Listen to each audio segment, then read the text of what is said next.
This season of Lesson in Everyday is about your journey and your growth. Before we get started with the podcast, I want to make sure I read the disclaimer. All rights reserved with the beats to Plutonic Beats. It is made by a dear friend of mine. Again, I do not own the rights to the beats, but I do have permission to use them. So let's get started. This podcast, I'm your host, LA, and I want to talk about yielding your heart, not just today, but throughout this year to Christ. Yielding your heart to God, yielding your heart to Christ. Romans 12:2 actually sums it up, and it helps to define what we're talking about when we say yield your heart to God. And I got this from thoughtcatalog.com, but I also read Romans 12:2 myself, actually the whole chapter.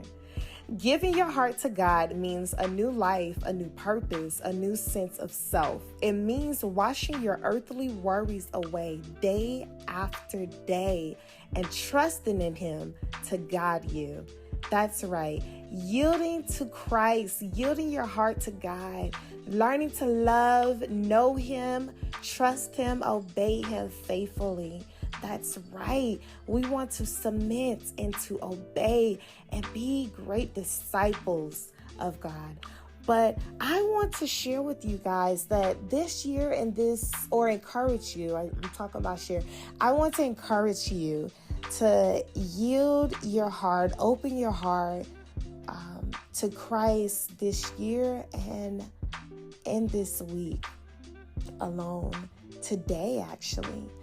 I pray that you open your hearts to Him, that you yield your hearts to Christ. And I also pray that you remove all distractions, right?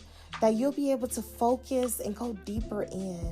I encourage you to read Romans 12 yourself and to actually get an understanding and a more deeper meaning of yielding your heart to Christ. I encourage you this year to stay before His throne, at the altar, right? To not leave until you see a move happen in your life. I encourage you to know and pray and speak life and positive things.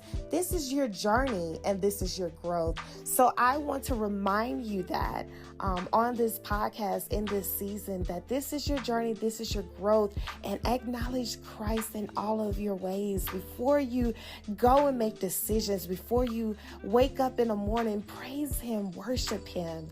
Make this year a different year, a better year. And remember, every previous and prior experiences, challenges, struggles, obstacles that you've had before this year has been preparation for this year. It is what's going to help you and remind you that you can make it, you will make it, and that you're going to speak what you need in the atmosphere. Speak positive, speak life, and you're going to believe it, and you're going to stick it out and be consistent, and you're not going to leave the altar until you see the move, until you see the change. And when you see it, you're going to still praise Him. Praise Him now, praise Him in the middle of it, and praise Him at the end. Continue to praise and worship Him. But I today want to just remind you, the word for today is to yield your hearts to God. I love you, God. I love you guys. May God continue to bless you. I do love God. May God continue to bless you guys, encourage you, and may this year be wonderful for your growth and your journey. Remember, there's purpose in your journey, and there's purpose in your reasoning and why you're here and made it to this year. God bless you.